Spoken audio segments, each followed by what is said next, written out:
parles en langue? Tu es baptisé dans le Saint-Esprit? Non. Pas encore? Ben, tu es au bon endroit ce matin. Amen. Ta belle-mère est baptisée dans le Saint-Esprit? Alléluia. Tu parles en langue. Des langues nouvelles. Tu pratiques la Pentecôte. Alléluia. Merci Seigneur. Merci Seigneur. Gloire à Dieu. Eh bien, vous allez voir ce matin que cet enseignement n'est pas en vain et on va apprendre une richesse, une bénédiction de plus. Alain, tu parles en langue. Alléluia. Merci Seigneur. Et puis, ce message, ce matin, est un enseignement merveilleux sur la parole, sur les choses que le Seigneur nous a laissées. Hein, vous savez que quand le Seigneur est parti, Jésus est parti auprès du Père, eh bien, il ne nous a pas laissés orphelins sur la terre. Nous ne sommes pas orphelins. Il nous a envoyé le Consolateur, à l'Esprit de Dieu sur nos vies ce matin. Et nous allons voir ensemble eh bien, qu'une des clés pour réussir dans une vie chrétienne est le baptême dans le Saint-Esprit et le parler en langue est une richesse merveilleuse pour tout chrétien ou chrétienne. Alléluia. Ce matin, nous allons donc parler d'une clé, une clé particulière qui est pour notre vie chrétienne une bénédiction particulière, riche pour notre sanctification. Nous allons parler ce matin sur cette clé, sur cet élément que l'apôtre Paul eh bien, enseigne dans tout un chapitre. Tout un chapitre est concernant l'enseignement sur le parler en langue. Et ce chapitre se trouve dans 1 Corinthiens. Sur le parler en langue. C'est très important de comprendre, de savoir, de connaître et donc évidemment d'être baptisé dans le Saint-Esprit. Là, on ne parle pas du baptême d'eau. Hein? Quand tout chrétien s'est converti, il s'est engagé par les eaux du baptême. Amen. Mais bien plus que ça, il y a le baptême dans le Saint-Esprit. Et c'est un don merveilleux. On sait que l'on a affaire dans le monde évangélique d'aujourd'hui, et là je mets en garde certaines églises, certains mouvements dans le monde évangélique aujourd'hui, et c'est pour ça qu'on s'appelle Église de Pentecôte. Parce que nous pratiquons les dons de la Pentecôte. Parce que la Pentecôte, on ne peut pas l'enlever de la Bible. Ils étaient dans la chambre haute. Le feu de l'Esprit est descendu sur leur vie. Et tous, pas un, tous ont été remplis de l'onction du Saint-Esprit. Alléluia. Alléluia. Donc, nous pratiquons ces choses parce que sont marquées noir sur blanc dans la parole du Seigneur. Vous trouverez ça dans les Actes des Apôtres. Les apôtres ont tous été baptisés dans le Saint-Esprit et ont tous parlé des langues nouvelles qu'ils ne connaissaient pas. C'est merveilleux. C'est merveilleux. Et beaucoup de mouvements évangéliques aujourd'hui disent, eh bien, vous allez voir ce qu'ils disent, certaines catégories de personnes qui ne croient pas à cela. Ils disent particulièrement dans leurs arguments que cela a existé, puisque c'est marqué, donc on ne peut pas faire autrement que de dire que ça existait. Mais dans la Bible, mais cela est maintenant dépassé. Ce n'est plus d'actualité. Et pourtant, la parole de Dieu, la Bible, n'est ni ancienne, ni nouvelle. Elle est toujours d'actualité. Alléluia. Alléluia. C'est toujours valable aujourd'hui pour nos vies. Ni ancienne, ni nouvelle. Nous, notre code de la route, c'est la parole du Seigneur. Et nous ne voulons pas enfreindre ce code de la route. Alléluia. Alléluia. Si nous nous égarons, si nous nous éloignons de la parole du Seigneur, faisons bien attention. Et aujourd'hui, beaucoup de mouvements évangéliques ne pratiquent plus ces dons ou rajoutent même autre chose. La Bible dit que celui qui rajoute ou qui retranche soit anathème. Il n'a pas lieu d'exister. Notre code de la route, c'est la parole du Seigneur. Lisez votre Bible. Et vous serez toujours dans la vérité et dans la droiture de l'Écriture. Alléluia. Alléluia. Soyez des Béréens ce matin. Amen. Alors, il y en a qui disent qu'ils n'ont plus besoin de cela aujourd'hui. C'est pourquoi nous allons voir que la folie de Dieu est beaucoup plus grande que la sagesse des hommes. Ce matin. Important ça, hein? La folie de Dieu est plus grande que la sagesse des hommes. Pour aujourd'hui. Et c'est très important ce que la Bible enseigne. est encore valable aujourd'hui. La Bible dit que la connaissance disparaîtra dans les derniers temps. La connaissance disparaîtra et les langues cesseront. Mais, est-ce que la connaissance a disparu aujourd'hui? Question. Non. Est-ce que donc les langues vont disparaître aujourd'hui? Non plus. Ça, c'est pour demain. Donc, par conséquent, le parler en langue est une clé très importante. Et on va aller faire une lecture dans Ésaïe 44, verset 3. Ésaïe 44, verset 3. Alors bien sûr, vous allez voir, c'est une parabole où il parle des eaux, il parle de ruisseaux, mais c'est une préfiguration, vous comprenez bien, hein, dans le futur, c'est une préfiguration de l'épandage sur nos vies du Saint-Esprit. Ésaïe 44, verset 3. Vous y êtes? Car je répandrai des eaux sur les sols altérés et des ruisseaux sur la terre desséchée. Je répandrai mon esprit sur ta race et ma bénédiction sur tes rejetons. Ils pousseront comme au milieu de l'herbe, comme des saules près des courants d'eau. Qu'est-ce que ça veut dire? Eh bien, cela veut dire que le Seigneur répandra sur nos vies, sur nos cœurs desséchés que nous avions avant, quand nous faisions partie du monde. Celui qui n'est pas chrétien a le cœur sec. La Bible dit qu'il transforme les cœurs de pierre en cœurs de chair. Donc le cœur est encore rocailleux. Il répandra sur ces gens-là l'eau, les ruisseaux, l'abondance, la source de Dieu pour nos vies. Et quand il aura répandu ça, eh bien viendra derrière une action du Saint-Esprit. Et nous serons remplis. Premièrement, vous donnez votre cœur à Dieu. Vous êtes touchés par la parole. Vous vous engagez par les eaux du baptême. Vous faites acte de foi. Et derrière, il y a des déclencheurs. Le Saint-Esprit tombe sur nos vies. Aujourd'hui, celui qui appartient à Dieu n'est pas n'importe qui. Son cœur est le temple du Saint-Esprit. Amen. Le Saint-Esprit vit en lui. Il ne marche plus selon ses pensées, mais selon l'Esprit de Dieu. Et une fois qu'il marche selon l'Esprit de Dieu, le Saint-Esprit fait le reste et prend le relais. Alléluia. On va le voir ensemble. Merveilleuse parabole. Ici, dans ce texte, le prophète Ésaïe prédit une époque où Dieu répandrait son esprit, son Saint-Esprit. Et l'on sait que cela a commencé d'une façon réelle, visible et audible le jour de la Pentecôte. C'est la première manifestation réelle du Saint-Esprit qui rentre en compte sur la vie des gens et transforme le cœur des gens. C'est une façon réelle, visible et audible le jour de la Pentecôte. Dans Actes chapitre 2, le parler en langue est le signe que l'on voit, que l'on reconnaît que quelqu'un est baptisé dans le Saint-Esprit. C'est le signe initial, non pas unique, mais initial, c'est-à-dire c'est le départ de quelque chose.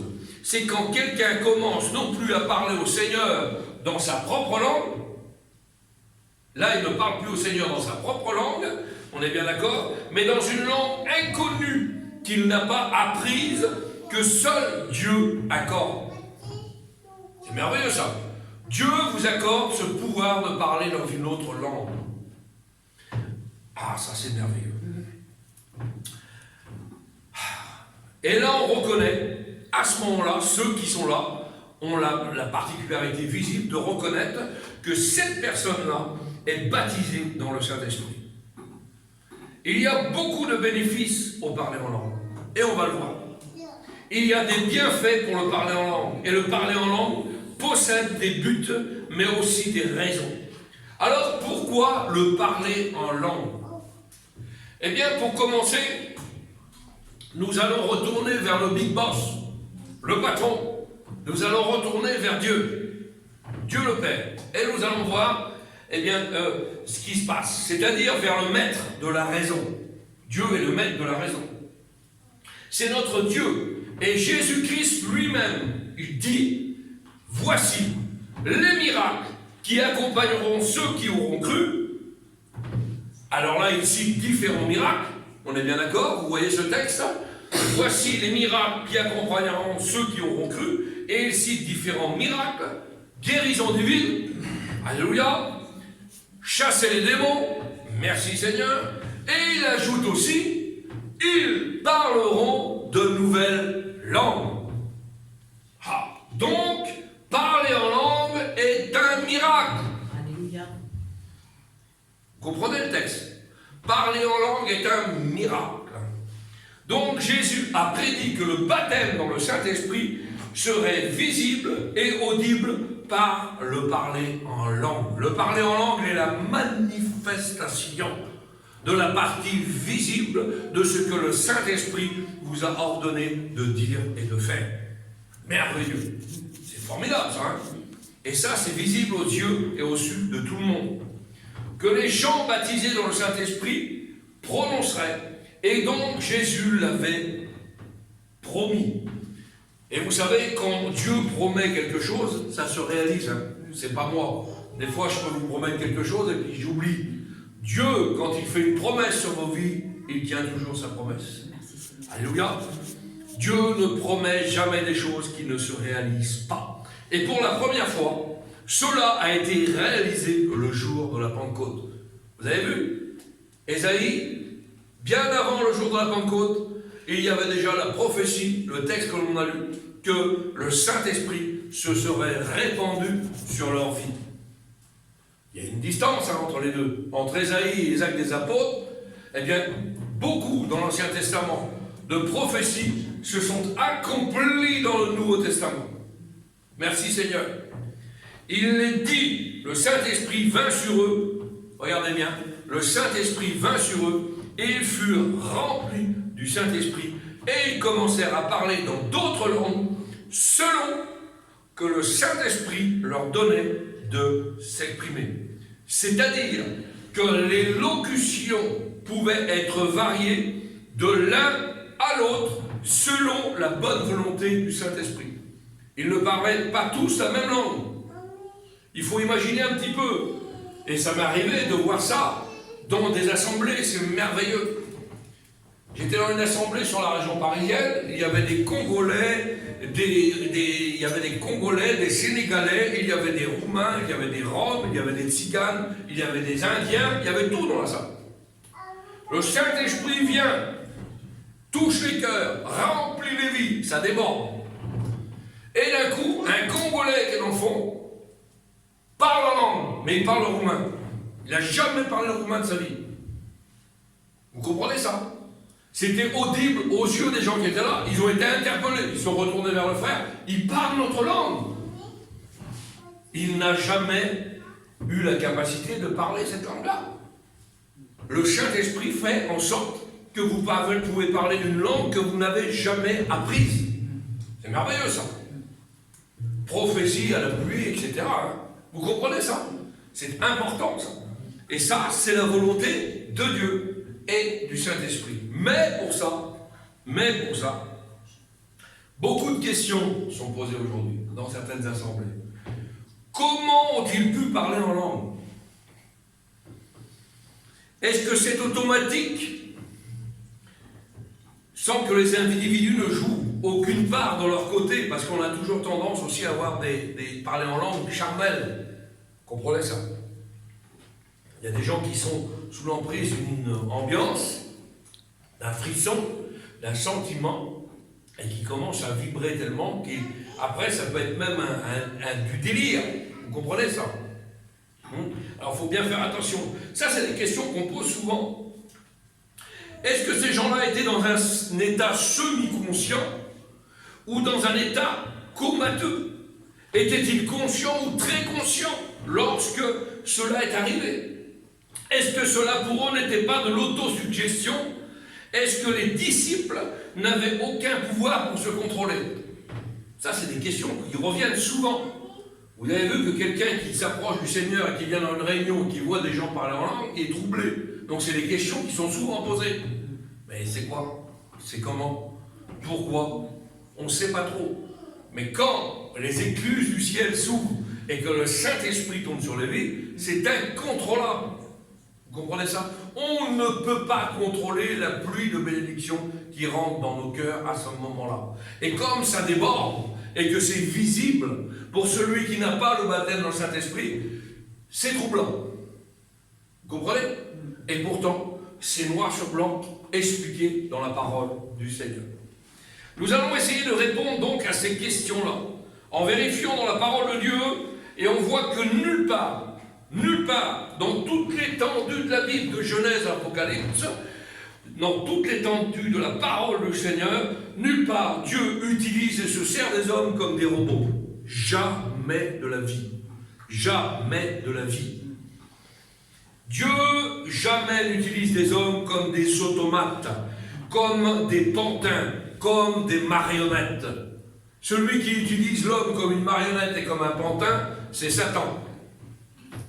Dieu n'a jamais utilisé l'homme comme une marionnette. Vous ne trouverez pas ça dans la parole du Seigneur.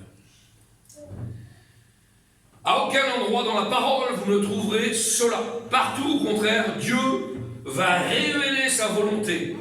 Et il la révèle, il se rend disponible. Il demande même une certaine coopération avec sa créature, une certaine coopération avec l'homme ou la femme. C'est-à-dire que lui, Dieu, fait sa part. Lui, Dieu, fait sa part.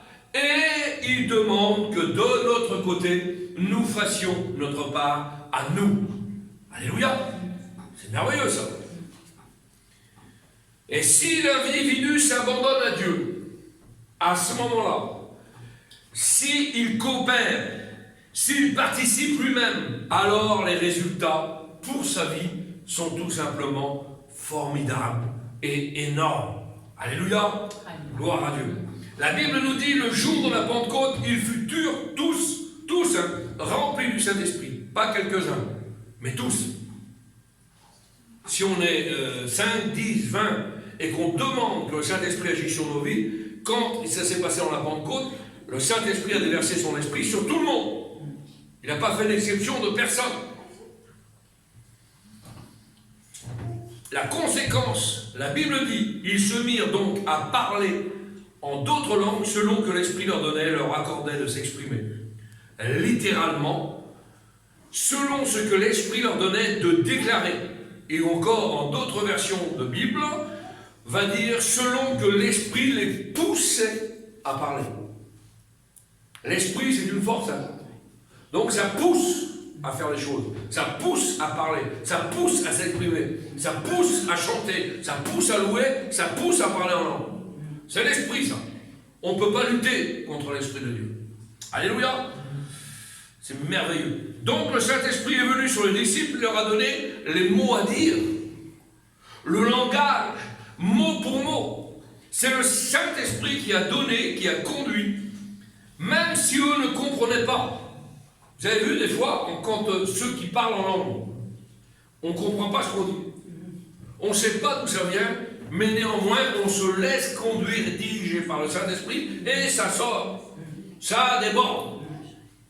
Donc, on laisse le Saint-Esprit s'exprimer par nos vies, par nos cœurs, par nos lèvres. C'est-à-dire qu'à ce moment-là, les cordes vocales que nous possédons sont au service de Dieu. Beau ça, hein? Les cordes vocales sont au service de Dieu. Ça sort. Action du ciel. On transmet. On transmet. Sans savoir, on ne comprend pas. Vous imaginez la révélation pour nos vies. On va dans une école, on apprend l'anglais, l'allemand, le chinois, le russe. On connaît ces langues. Donc comme on parle une langue étrangère,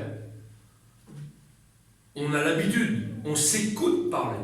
Donc on sait qu'on a la capacité de parler anglais, russe, chinois, ce que vous voulez.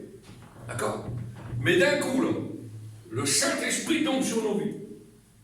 On est rempli par le Saint-Esprit. et notre bouche commence à parler des choses qu'on ne maîtrise pas, qu'on ne connaît pas. Donc notre être est interpellé, notre chair fait « Qu'est-ce qui se passe ?» Vous comprenez ça? C'est quelque chose de merveilleux ça. Et ça vient de Dieu. Ça ne vient pas de nous. Donc il faut qu'on habitue notre oreille à écouter les choses qui viennent du Seigneur. Le Saint-Esprit nous conduit. Ah, c'est merveilleux. Même ceux qui ne comprenaient pas et qui disaient, ils ont reçu des mots par inspiration divine. Et ils les ont déclarés, ils les ont dit, ils ont prononcés. Cela veut dire qu'ils ont abandonné et livré leurs organes vocaux pour faire la déclaration, pour faire l'élocution, pour faire parler l'expression vocale. Le son qui sortait de leur bouche, ils ont reçu la révélation d'un langage que eux-mêmes ne connaissaient pas. Imaginez s'ils s'écoutaient dire des choses qu'ils ne comprenaient pas et ne connaissaient pas. C'est compliqué ça, hein. On s'écoute dire des choses qu'on ne maîtrise pas. Ils disaient des glorifications de Dieu. Parce que quelqu'un qui parle en langue glorifie Dieu. C'est entre lui et Dieu, c'est direct. C'est entre lui et Dieu. C'est des gloires, c'est des louanges à Dieu. Il n'y a que Dieu qui se regarde et la personne qui reçoit. D'accord? Merveilleux. Ils ont reçu le miracle. Oui, le miracle. Pourquoi? Parce que Jésus dit, cela, il parlera de nouvelles langues, c'est un miracle. Donc, ils ont reçu le miracle de dire, eh bien, des mots qu'ils n'avaient pas eux-mêmes jamais ni entendus auparavant, ni déclarés auparavant. Ils se sont abandonnés à cette grande poussée du Saint-Esprit à l'intérieur d'eux-mêmes et en obéissant à Dieu. Voici, dit la Bible, les miracles qui accompagneront ceux qui ont cru. Ils parleront de nouvelles langues. C'est marqué noir sur blanc. Donc, le parler en langue, c'est une combinaison. C'est une association de deux choses. Première des choses, l'inspiration de Dieu descend sur nos vies. Deuxième chose, l'homme ou la femme qui coopère avec Dieu. L'homme qui est poussé, qui est incité, l'homme qui croit et qui obéit aux promesses de Dieu. Le texte nous dit qu'il y a donc deux choses. La réaction positive, favorable de l'homme au contact de Dieu, apporte toujours des résultats. Des bienfaits surnaturels. C'est surnaturel, c'est pas naturel de parler en langue. C'est quelque chose de surnaturel qui descend du ciel, c'est une onction particulière sur nos vies. Et puisque cette onction est là, c'est parce qu'il y a eu ces deux choses qui se sont croisées et qui ont parfaitement été en coordination ensemble. Et ces gens-là sont grandement bénis. La Bible dit que celui qui parle en langue s'édifie lui-même. Vous imaginez? S'édifie lui-même. C'est une édification, c'est une consolation personnelle que Dieu accorde. Un autre texte, dans 1 Corinthiens 14. 1 Corinthiens 14, il dit, celui qui parle en langue s'édifie lui-même. Merveilleux. Et dans ce simple contact, il y a une formule qui donne des résultats surnaturels. L'équation est simple. D'un côté, la directive de Dieu, plus la foi de l'autre côté et l'obéissance de l'homme, résultat, quelque chose de surnaturel. Mais il faut ces deux choses, impératif. C'est aussi simple que cela. Oui, c'est simple. Nous savons très bien dire aux gens que nous avons rencontré le Seigneur. Nous disons, nous sommes devenus des chrétiens. Les gens le voient. À l'œil nu, ça se voit, un chrétien. Avec des défauts et des qualités, mais ça se voit. Quelqu'un qui est converti, ça se voit. Donc, on sait bien le dire aux gens, j'ai rencontré Jésus, viens, tu vas rencontrer le Seigneur est merveilleux, le Seigneur va te bénir, le Seigneur va te guérir, le Seigneur va te délivrer. On sait bien le dire ça. Eh bien, aussi simple qu'on est capable de dire ça, il faut aussi qu'on soit aussi simple pour expliquer que le Saint-Esprit, c'est la même chose. Comment ça? Oui, c'est simple, c'est marqué noir sur blanc. Mais l'homme veut bien souvent compliquer la chose. C'est pourtant simple. C'est un abandon total. Un abandon total de notre corps vocal à ce que Dieu veut nous faire parler. Mais pour ça, il faut une coopération avec Dieu. Et il y en a qui veulent recevoir le baptême du Saint-Esprit. Il y en a plein. Moi, je connais plein de chrétiens. Ah, on voudrait bien recevoir le baptême du Saint-Esprit. Ils sont là, dans les réunions, ils sont très respectueux, pas de problème. Ils aiment le Seigneur, pas de problème. Ils louent le Seigneur de tout leur cœur, pas de problème. Mais il y a un problème, ils ont la bouche fermée. On a reçu le Seigneur dans nos vies, on est des chrétiens baptisés, engagés par la du baptême, mais on ne laisse pas le Saint-Esprit s'exprimer en nous. Donc, vu qu'on a la bouche fermée, le Saint-Esprit voudrait nous faire parler, voudrait nous faire dire des choses. Mais comme on reste bouche fermée, eh bien, il n'y a rien qui se fasse. C'est spécial, ça. Et il y en a plein. Jamais ils ne pourront recevoir, parce qu'il faut impérativement une coopération de l'homme ou de la femme avec le Seigneur. Pourquoi? Le Saint-Esprit remplit les cœurs et ils se mirent à parler. Regardez bien le texte. Le Saint-Esprit remplit les cœurs, Pentecôte, et ils se mirent à parler. Si tu laisses le Saint-Esprit ne pas rentrer dans ton cœur, tu ne pourras pas parler. Si tu laisses le Saint-Esprit rentrer dans ton cœur mais que tu fermes ta bouche, tu ne pourras pas parler. Il faut qu'il y ait une coopération entre Dieu et l'homme, obligatoire. Dieu a besoin de sa créature. La Bible nous dit que nous n'avons pas un Dieu de force. Nous avons un Dieu doux. Jésus dit lui-même qu'il est doux, mon joug. Il est agréable. Nous n'avons pas un Dieu d'ordre qui est fort, qui est puissant et qui nous brise pour nous faire des choses. Non! Il le fait avec la coopération de l'homme, de sa créature. Quel amour merveilleux que Dieu a pour sa créature. On ne mérite rien, on n'est bon à rien, moi le premier. Mais le Seigneur nous utilise pour que le plan divin s'accomplisse. Je ne sais pas si vous imaginez qu'on est incorporé avec Dieu dans le travail spirituel pour pouvoir autour de nous convertir des âmes, pour pouvoir témoigner, pour pouvoir louer le Seigneur, pour pouvoir parler dans notre langue. C'est quand même quelque chose d'extraordinaire. Dieu n'aura pas besoin de ça. Mais par amour, il utilise des hommes. Il aurait pu, vous savez, comme pour prêcher, hein. La Bible dit qu'il aurait pu utiliser des anges pour vous annoncer la parole du Seigneur. Il ne l'a pas fait. Il a misé sur des hommes pécheurs qui ont été brisés par Dieu. Et à ce moment-là, il utilise ces hommes ou ces femmes pour témoigner de la gloire de Dieu autour d'eux. Je ne sais pas si vous imaginez un petit peu l'amour de Dieu, la puissance de l'amour de Dieu. On a prêché ça dimanche. La puissance de l'amour de Dieu. C'est inimaginable. Inimaginable. Au travers de ce parler en langue, Dieu va illustrer sa loi divine, le principe par lequel il travaille dans la vie du chrétien ou de la chrétienne. C'est que Dieu a toujours inclus l'homme dans son plan. Il n'a jamais exclu l'homme. Dieu a toujours voulu l'homme avec lui dans le plan divin. Toujours. Depuis Adam jusqu'à aujourd'hui, c'est toujours Dieu qui coopère avec les hommes pour recevoir le baptême dans le Saint-Esprit. Et pour pouvoir marcher avec Dieu dans la vie chrétienne, on doit toujours coopérer avec notre Dieu.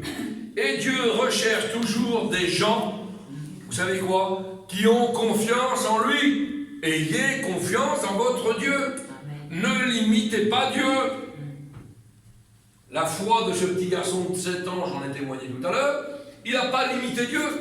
Il n'a pas dit, le Seigneur va peut-être me guérir. Non. Le peut-être, il faut l'enlever, ça vient du diable. Le Seigneur va me guérir. Le Seigneur va pourvoir mes besoins. Le Seigneur va me bénir. Le Seigneur va me remplir du Saint-Esprit. Le Seigneur va nous conduire. Pas peut-être, c'est sûr, c'est ferme. Sa parole, elle est nette, elle est oui et amen. Et elle est la vérité. L'ennemi de notre âme va toujours mettre le doute. Mais Dieu a des projets pour chacun d'entre vous, dit la Bible. Non pas des projets de malheur, mais des projets de bonheur. Amen. Ah oui. Ton mari n'appartient pas à Dieu, il va appartenir à Dieu. Amen. Alléluia. Moi je le sais, moi. Pourquoi? Parce que Dieu est déjà en train de travailler son cœur. Merci Seigneur. Il n'y a pas de doute, il n'y a pas de peut-être. Est-ce qu'il va s'approcher du Seigneur? Est-ce que... Non, il va s'approcher du Seigneur. Amen. Parce que Dieu le dit dans sa parole. Alléluia. C'est l'enfant de Dieu. Et Dieu a des projets pour son enfant. Merci. Alléluia. C'est merveilleux ça. Hein? Et on a tendance à l'oublier. Heureux, dit la Bible. Regardez bien. Heureux, dit la Bible, à ceux qui se confient en lui. Heureux, celui qui se confie dans l'Éternel, dans le Seigneur. À ceux qui Dieu donne-t-il le baptême du Saint-Esprit. Alors dans quelles conditions? Eh bien à ceux qui lui obéissent, tout simplement. Si vous êtes obéissant à la parole du Seigneur, il y a des cadeaux merveilleux pour vous. Si vous n'êtes pas obéissant, vous allez passer à côté. Dommage, hein? Vous avez vu les petits-enfants, on croit toujours à des fausses choses, qui n'existent pas. Il y aurait beaucoup à dire sur le Père Noël, par exemple. Hein? C'est pas biblique, d'accord? Eh bien, quand le petit enfant il attend ses cadeaux, il est sûr qu'il va les avoir. Mais s'il n'est pas trop sûr, il peut passer à côté. Eh bien nous c'est pareil, il faut qu'on soit sûr que nous allons recevoir des cadeaux du ciel. Alléluia. On a posé certaines questions à des personnes, et ça c'est des choses qu'on a faites dans des campagnes d'évangélisation et dans des campagnes de recherche du baptême du Saint-Esprit. On a posé certaines questions à des personnes qui avaient reçu le baptême du Saint-Esprit ou qui étaient en attente de recevoir le baptême dans le Saint-Esprit. Et une question que l'on a posée, c'était celle-ci. Aviez-vous déjà, avant d'avoir reçu le parler en langue, avez-vous déjà ressenti au-dedans de vous que vous vouliez parler en langue? Question qu'on a posée. Et les réponses sont très révélatrices. C'est que la plupart des gens disent oui. Ouais, on a déjà senti qu'il y avait quelque chose qui se passait en nous. Vous savez, la Bible dit que quand nous avons reçu le Saint-Esprit, que nous sommes le temple du Saint-Esprit, un feu bouillant en nous. Il y a des cuisinières ici, quand vous faites cuire dans une cocotte et vous mettez un feu bouillant, il faut que ça sorte. Hein? Ben, nos cœurs, c'est comme ça. Il faut que ça... Hein? Mais des fois, on met couvercle dessus. Vous comprenez ça? On veut étouffer le Saint-Esprit en nous. Parce que la plupart aussi de ces questions-là, eh bien, nous ont dit oui, c'est vrai, on était au proche, on était au bord des lèvres. C'était là, le Saint-Esprit, on le sentait en nous, qui voulait agir puissamment. Et alors l'autre question, à quel moment avez-vous ressenti cela? Eh bien, beaucoup de gens ont dit, quand on priait chez nous, quand on priait à l'église, quand on est dans la louange, quand on lit la Bible, c'est à ce moment-là que le Saint-Esprit est intervenu dans nos vies. Ah là, oui, d'accord, oui. Donc c'est dans des moments de communion avec Dieu, pas de problème. Et alors, pourquoi, l'autre question qui vient derrière, généralement, pourquoi, eh bien, pourquoi vous avez échoué? Vous n'avez pas laissé le Saint-Esprit déborder en vous? Et la plupart des réponses, elle est toujours là. En général, c'est « j'avais peur ». D'arabe, on a peur. Pourquoi vous avez peur? Parce que c'est quelque chose que l'être humain ne maîtrise pas. Ce n'est pas quelque chose de naturel, c'est quelque chose de surnaturel. Et la chair, j'ai prêché sur la chair, a des désirs contraires à l'esprit. Donc la chair, quand l'esprit commence à dominer sur la chair se rafferme. La chair se défend elle-même. Elle fabrique ses propres anticorps. Est-ce que vous comprenez ça? Contre l'esprit. Donc la chair, quelque chose de nouveau rentre en elle et veut la conduire, la chair fait roulant. Le Saint-Esprit est bien gentil, je suis chrétien, mais oulala, tu ne vas pas bouleverser ma vie, c'est trop fort, c'est trop puissant. Comprenez ça? Donc beaucoup de gens ont peur et ils ne laissent pas assez le Saint-Esprit s'exprimer dans leur cœur et dans leur vie. Eh bien ce matin, j'aimerais vous dire que juste quelque chose de formidable, n'ayez pas peur. N'ayez pas peur que le Saint-Esprit puisse œuvrer en vous et puis puisse vous bénir.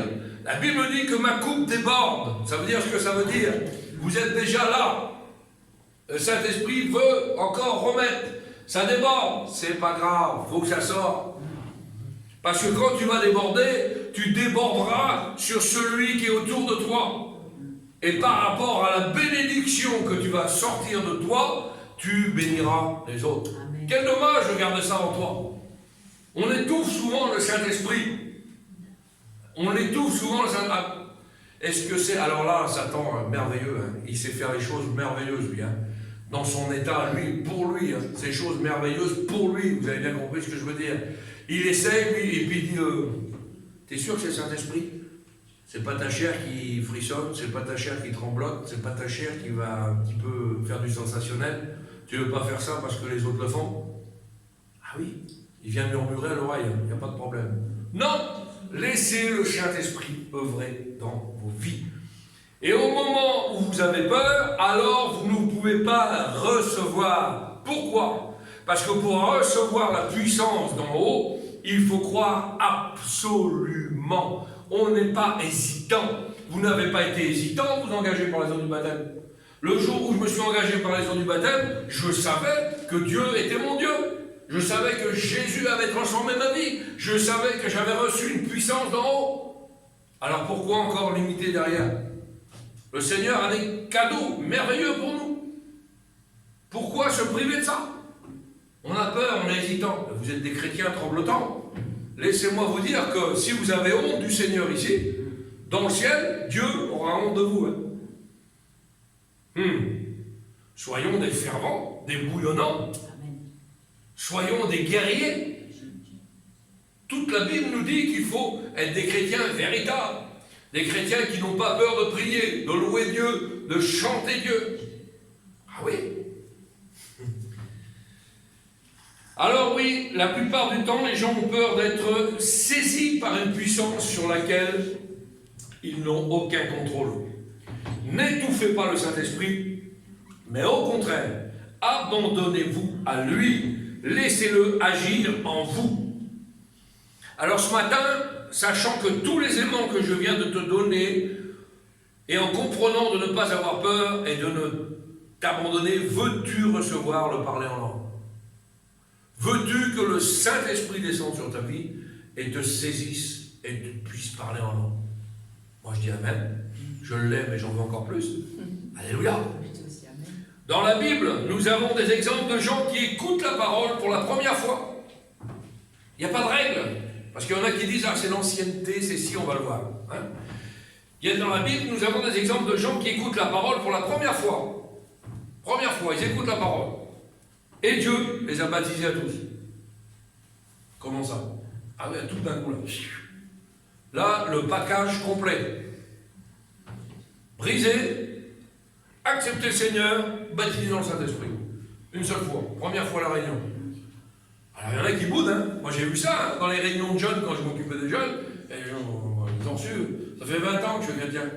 Je n'ai pas reçu le baptême dans le Saint-Esprit. Ça fait 30 ans que je suis chrétien. Je n'ai pas reçu de parler en langue. Et il y avait un petit jeune qui venait là, brisé. Drogué, alcoolique, brisé. Le Saint-Esprit l'avait brisé. Le Seigneur l'avait brisé des deux genoux à terre. Et on priait pour lui. Il tenait son cœur à Dieu, on priait pour lui, baptisé en langue. Merveilleux. Et les autres derrière, ça fait 30 ans que je suis chrétien, j'ai pas eu ça moi. Ah oui, mais pose-toi les bonnes questions. On va le voir ensemble. Ce n'est donc pas d'arriver, parce qu'on est arrivé à un niveau spirituel de sanctification, que là, alors Dieu peut me baptiser dans le Saint-Esprit. Non, c'est pas comme ça que ça fonctionne. Dieu va nous baptiser dans le Saint-Esprit avec nos défauts et nos difficultés. Mais pour que nous puissions grandir, il y a toujours le but derrière, grandir. Parce que Jésus a dit, vous recevrez quoi? La puissance. Vous n'êtes pas des chrétiens timides, vous êtes puissants. Un chrétien, il a le pouvoir de marcher sur les serpents et les scorpions. Il a l'autorité sur les forces des ténèbres. Et bien souvent, on l'oublie ça. Et je vous fais une petite parenthèse. Parce que j'ai eu quelqu'un au téléphone cette semaine qui me dit, ouais, je suis chrétien, mais je suis taquiné par Satan, je suis embêté par Satan. Ouais, pas de problème. Comment tu pries? Alors, personne ne me répond. Bah, je prie, Seigneur, c'est ma maison, c'est ta maison ici. Satan n'a rien à voir ici. C'est tout, comme ça. Il est écrit que tu n'as aucune autorité sur ma vie, Satan, sort d'ailleurs, fous-moi le camp, dégage. Amen. Amen. Ah, c'est pas la même chose, hein. Amen. C'est la même prière, mais avec la foi. Amen. Nous avons une autorité qui vient du ciel. Nous ne sommes pas des pantins. Nous ne sommes pas des choses que les gens peuvent s'essuyer les pieds dessus au respect du droit. Nous sommes des chrétiens véritables. Nous avons une autorité spirituelle sur les forces du dehors. Quand nous ne voulons pas, nous disons non. Quand nous voulons, disons oui. Nous avons le pouvoir de dire oui ou non dans les choses du Seigneur. Et Satan n'a aucune autorité sur vous. Ah, il viendra rugir autour de vous, il viendra vous faire peur, c'est son rôle. La Bible dit, il rôde comme un lion rugissant. Un lion, hein, c'est gros, hein, gros lion. Il rugit, mais il ne peut rien faire sur vous. Pourquoi? Parce qu'il est tenu en laisse. Dieu tient Satan en laisse. Satan ne peut pas vous dévorer, à moins que vous vous laissiez dévorer. Comprenez ça? Donc, n'ayez pas peur. Vous êtes des chrétiens puissants, des chrétiens forts. Amen. Alléluia, remplis de l'Esprit. Dieu va donc nous baptiser dans le Saint-Esprit avec nos défauts et nos difficultés, mais pour que nous puissions grandir. Parce que Jésus a dit, vous recevrez de la puissance. Le mot puissance, en grec, c'est le mot dynamis, qui a fait dynamite. Hein. En grec, puissance, dynamis. C'est dynamite. Vous comprenez ça? Donc c'est pas un truc qui, c'est pas un pétard de Lidl qui fait pfff. Non, c'est BAM! Puissance! Nous sommes puissants. Nous ne sommes pas des petits pétards mouillés ou que la poudre est. Non, non, non, non. On n'est pas des petits chrétiens tremblotants. On est des chrétiens véritables, des chrétiens vrais. Et on a l'autorité sur les choses. Alléluia.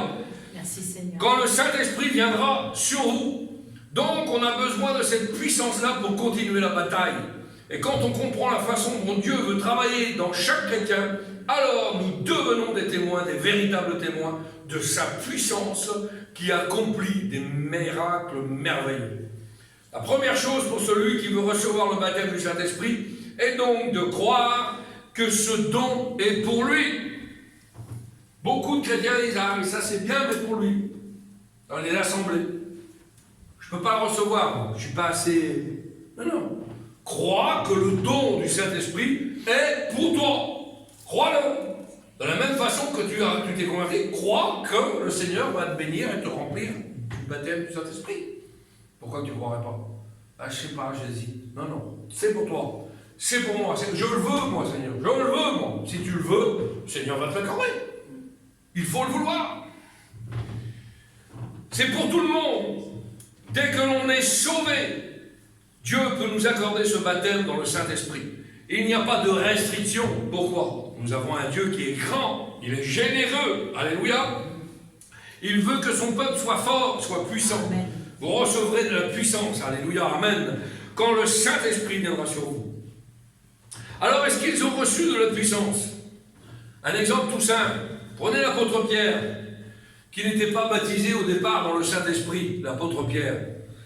Et bien devant la petite femme, là, quand ils viennent chercher Jésus dans le jardin, devant la petite femme, il n'y a pas de force. Il bavoue devant la petite femme. Tu étais avec le Nazaréen, tu étais avec Jésus. C'est pas. Moi, non. Pas de Saint-Esprit. Pas de Saint-Esprit. Non, je n'étais pas avec lui. Il va même renier Jésus. Pas de Saint-Esprit. Il n'y a pas de Saint-Esprit.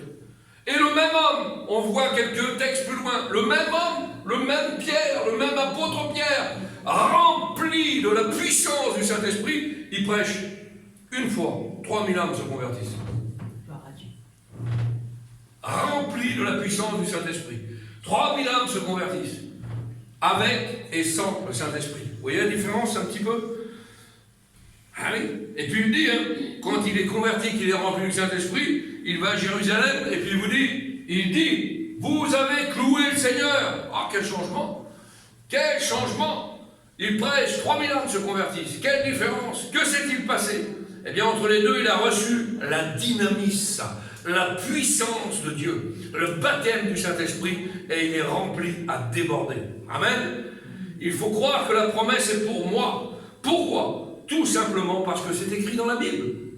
Et nous ne prêchons pas autre chose qui n'est pas écrit dans la Bible. Tout ce qui est marqué dans la Bible est oui, amen. La promesse est pour vous, elle est pour vos enfants. Comment ça pour nos enfants? Ah oui? Baptême du Saint-Esprit pour les enfants? Oui, oui, oui. Mes enfants qui sont là, tes enfants, 7, 8 ans. La Bible dit que dans les derniers temps, les enfants seront baptisés dans le Saint-Esprit. Amen. Ils auront des songes, des révélations, et ils prophétiseront. Amen. Et nous sommes dans les derniers temps. Donc ne trouvez pas bizarre que certains enfants puissent parler en langue. Pourquoi? C'est tellement simple, un enfant. Il accepte le Seigneur, il se convertit, il croit. Une foi sincère, pas compliqué, pas de barrière, sincère. Le Seigneur agit puissamment dans sa vie, le Saint-Esprit tombe sur lui et il peut parler en langue. Alléluia, c'est merveilleux ça. Hein? Il faut croire que la promesse est pour moi. Alléluia. Et les promesses de Dieu sont oui et amen. Dès qu'un chrétien s'engage par les eaux du baptême, il est le temple du Saint-Esprit. Le Saint-Esprit est déjà en lui et le Saint-Esprit témoigne, encourage qu'il est maintenant prêt à les baptiser. Amen. Alléluia. Merci Seigneur. Dans Romains 8, verset 9, l'Esprit de Dieu habite en vous. Si quelqu'un n'a pas l'Esprit de Jésus, il ne lui appartient pas. Il n'y a aucun païen qui a le Saint-Esprit dans son cœur. Aucun inconverti n'a le Saint-Esprit dans son cœur. Mais nous qui sommes repentis de nos péchés, qui avons cru au Sauveur, on a demandé pardon, on a pleuré sur notre vie passée. Là, le Saint-Esprit vient, Jésus vient, la Trinité réside en nous, mais nous n'avons pas encore reçu la puissance du Saint-Esprit. Et c'est une expérience différente du salut. Et la Bible nous encourage à tous le recevoir. C'est pour tout le monde. Dès que l'on est sauvé, Dieu va accorder le baptême dans le Saint-Esprit avec le parler en langue à tous ceux et celles qui sont sauvés. Alléluia. De plus, le Saint-Esprit, c'est le feu. Alléluia. C'est le feu du ciel. C'est le feu du ciel.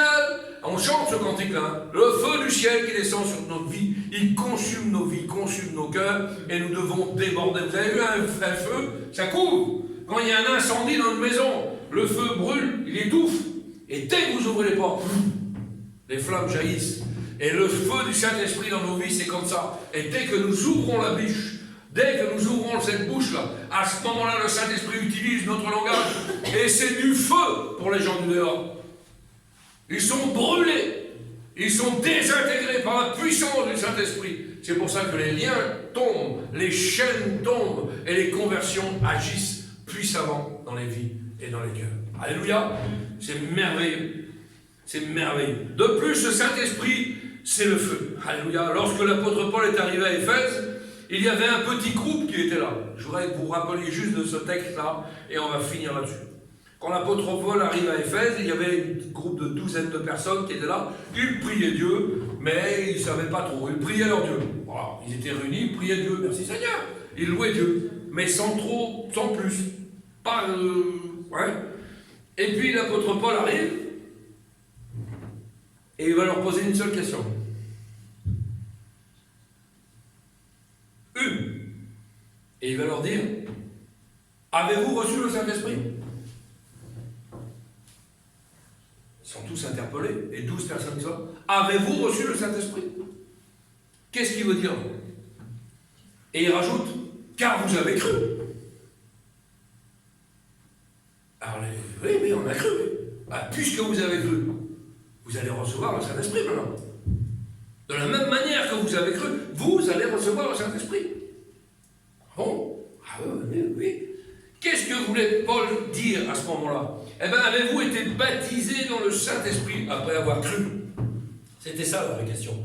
Avez-vous été baptisé par le Saint-Esprit après avoir cru? Et après explication, qu'est-ce qu'il a fait Paul? Il a dit, vous voulez l'explication? Voilà, je vous la donne. Explication de Paul. Venez devant. Je vais prier pour vous. Paul a prié pour les 12 personnes. Et les 12 personnes ont reçu le baptême dans le Saint-Esprit. Pas d'exception. De la même manière que vous avez cru que Christ a donné sa vie à la croix pour chacun d'entre nous, de la même manière que vous avez cru que Christ vous a sauvé, que de la même manière que vous savez qu'un jour vos yeux le verront, que nous irons dans le ciel de gloire pour l'éternité. De la même façon que vous avez cru ça, croyez que Dieu va envoyer le Saint-Esprit sur vos vies et vous allez parler des langues nouvelles. Alléluia. Amen. Merci Seigneur. On prie le Seigneur ensemble. Seigneur, nous voulons te bénir, te rendre grâce.